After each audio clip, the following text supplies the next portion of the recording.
We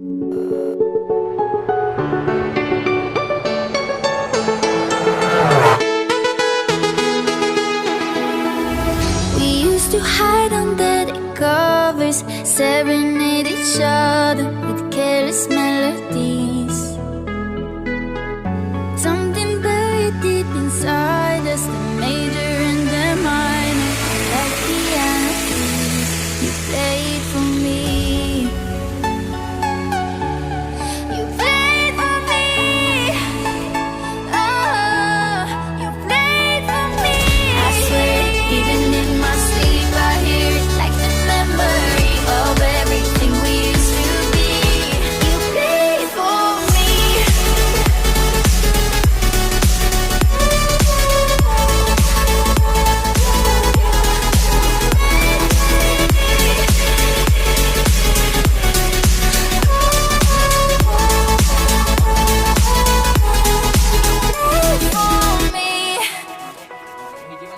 We couldn't stop the world from turning. It was like a whirlwind, scattered us like leaves.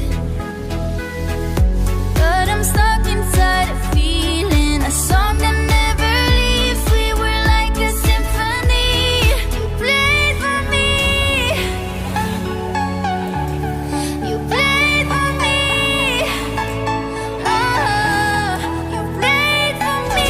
I swear, even in my sleep, I hear it like the memory of everything we used to be. You played for me.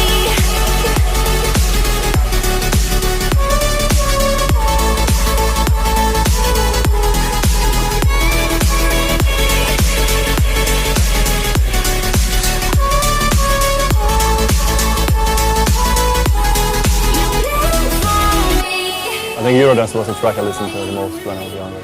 Same.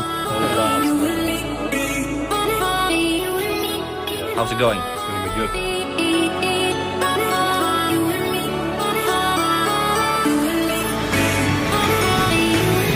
You played for me.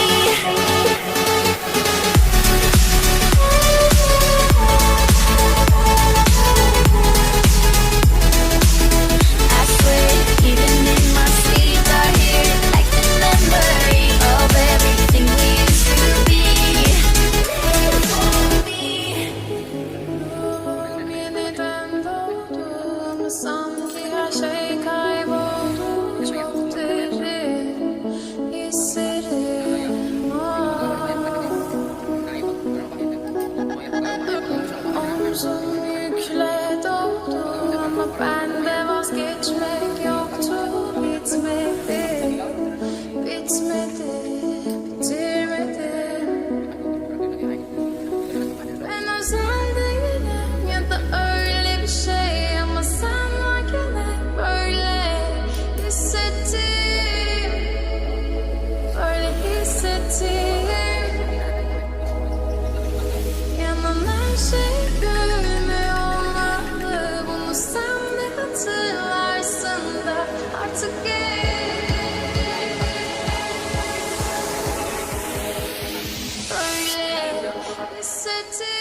Yeah,